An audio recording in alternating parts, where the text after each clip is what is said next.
Halo teman-teman, jumpa lagi dengan aku, Linda. Kita lanjut ke bab 6b ya.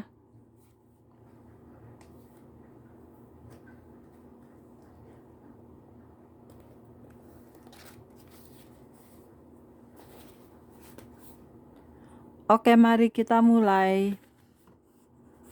Bangkit dari kematian. Ya, Allah membangkitkan orang mati, bahkan pada masa kini. Saya sedang berkhotbah pada sebuah kebaktian di Illinois beberapa tahun yang lalu, dan ada seseorang wanita duduk di barisan depan yang terlihat kaku seperti sebuah papan. Allah menyingkapkan kepada saya bahwa dia baru saja meninggal. Jadi saya mendatangi suaminya dan berbisik, "Saya pikir istri Anda telah meninggal." Dia menjawab, "Oh, dia selalu terlihat seperti itu. Bahkan dalam keadaan seperti itu, sangatlah lucu untuk mendengar dia berkata seperti itu." Tetapi saya bersikeras, "Tidak, dia telah meninggal." Allah baru saja menyingkapkan kepada saya bahwa dia telah meninggal. Jadi kami menghubungi 911, dan ketika para medis datang, nadinya tidak lagi berdenyut. Mereka meletakkannya pada sebuah ranjang dorong, dan saat mereka menggiringnya keluar, dia bangun. Saya memandang pada suaminya yang kembali mengatakan, "Saya sudah bilang kepada Anda, dia selalu terlihat seperti itu." Dalam hati saya tahu bahwa Allah telah membangkitkan dia dari kematian. Kami kemudian mengetahui bahwa dia adalah seorang pengidap diabetes dan telah menerima terlalu banyak insulin sebelum kebaktian dan overdosis karenanya. Saya telah mengetahui bahwa ketika Allah menyingkapkan sesuatu kepada saya harus memiliki iman dan taat, karena kehidupan seseorang bisa tergantung pada bagaimana saya bereaksi. Di lain waktu, saya berada di gereja ibu mertua saya dan duduk di sebelah seorang wanita tua yang kemenakan laki-lakinya sedang berkhotbah. Dia tiba-tiba mulai merosot dari kursinya. "Oh tidak," pikir saya. "Jika wanita ini meninggal di gereja ibu mertua saya, setiap orang akan membicarakannya." Dia semakin menjadi kaku dan merosot dari kursinya. Saya mencoba untuk berbisik kepada kemenakannya, tetapi dia tidak bisa mendengarkan saya. Akhirnya saya berteriak ke mimbar, "Tante, Anda sudah meninggal." Dia melompat turun dan mulai memberikan pernapasan bantuan dari mulut ke mulut. Ketika dia melakukan hal itu, bau busuk yang sangat kuat memenuhi seluruh tempat ibadah. Itu tidak sama seperti bau apapun yang pernah saya alami sebelumnya. Sementara kami menunggu para medis untuk datang, saya berkata kepada kemenakan saya dan ibu mertua saya, "Kita harus berdoa kepada Allah untuk membangkitkan wanita ini dari kematian, karena sudah pasti dia tidak siap untuk bertemu dengan Tuhan." Ketika para medis datang, mereka tidak bisa menemukan denyut nadi padanya. Saat mereka meletakkannya ke ranjang dorong, saya tidak bisa melepaskan kenyataan bahwa wanita ini, meskipun dia berusia 90 sekian tahun, dia tidak siap untuk bertemu dengan Tuhan. Saya bersikeras, jiwanya tidak benar dengan Allah. Kita harus membuat dosanya diampuni dan memberikan hidupnya kepada Allah. Jadi kami terus berdoa, dan saat mereka menggiringnya keluar dengan ranjang dorong, tangannya bergerak. Saya bergegas mendekatinya, dan seketika itu juga bertanya, "Apakah Anda telah diselamatkan?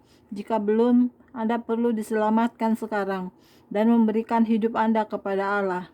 Kami melakukan doa pertobatan dengannya, dan dia bangun dari ranjang dorong. Dia berkata kepada kami, "Apakah kalian tahu apa yang saya lihat ketika saya mati?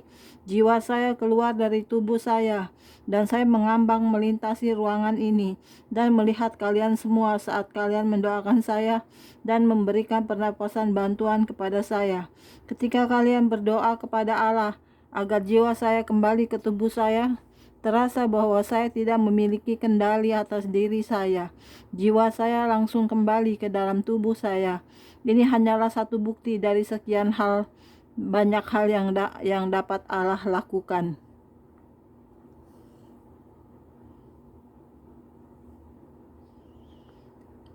Dari tempat kelahiran kita sampai ke kubur, Allah beserta dengan kita. Entah Anda mempercayainya atau tidak, terkadang orang-orang yang terbaring di ranjang kematian mereka adalah orang-orang yang untuk mereka kasihi, yang adalah orang-orang yang untuk mereka kasih karunia Allah telah diberikan, karena Dia ingin memberikan mereka waktu untuk membuat hidup mereka berdamai dengannya.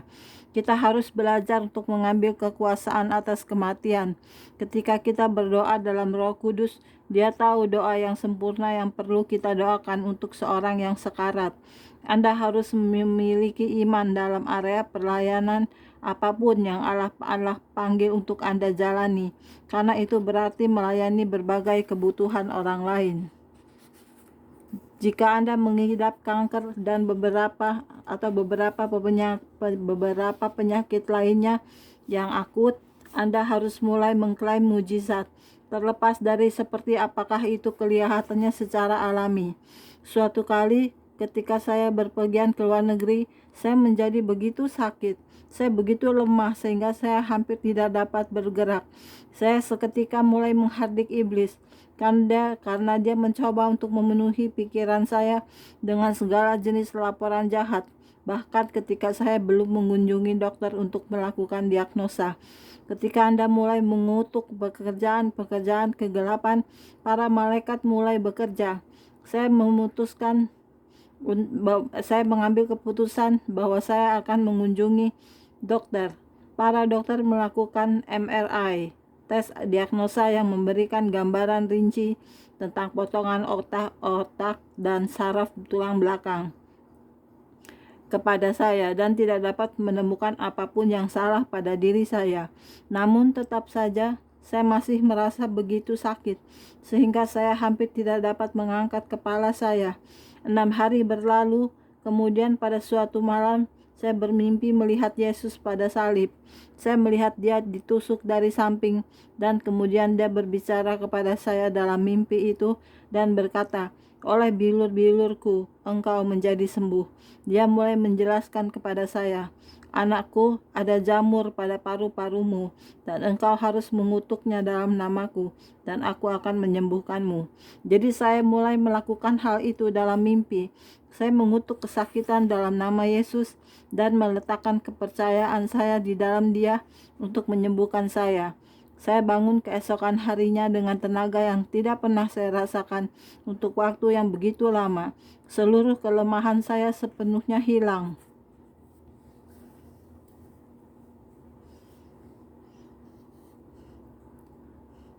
Banyak orang memiliki beberapa pertanyaan tentang kesembuhan jasmani ketika mereka berhadapan dengan kesakitan dan penyakit.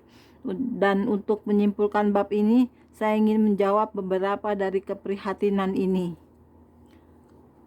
Apakah sebaiknya kita mengunjungi dokter dan menggunakan obat, atau hanya berdoa saja? Saya percaya bahwa Allah melakukan pekerjaan bersamaan dengan para dokter.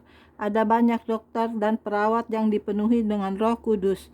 Lukas, penulis kitab Lukas dan kitab Kisah Para Rasul, adalah seorang tabib.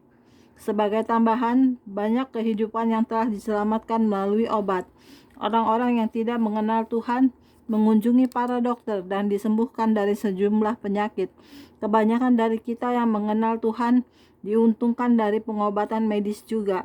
Kita harus menggunakan pikiran praktis yang telah Allah berikan kepada kita. Namun, saya selalu meletakkan kepercayaan saya kepada Allah ketika saya memiliki kebutuhan jasmani. Saya benar-benar percaya bahwa Allah adalah penyembuh utama. Aku Tuhanlah yang menyembuhkan engkau.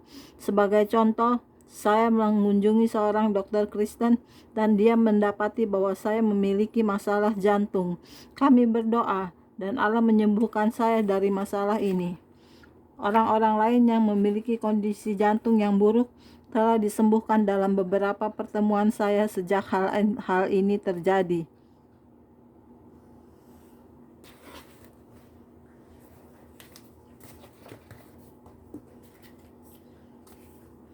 Oke, sekian dulu untuk hari ini videonya ya. Kita lanjut ke video berikutnya. Jangan lupa subscribe ya. Terima kasih. Tuhan berkati kita semua. Amin. Bye-bye.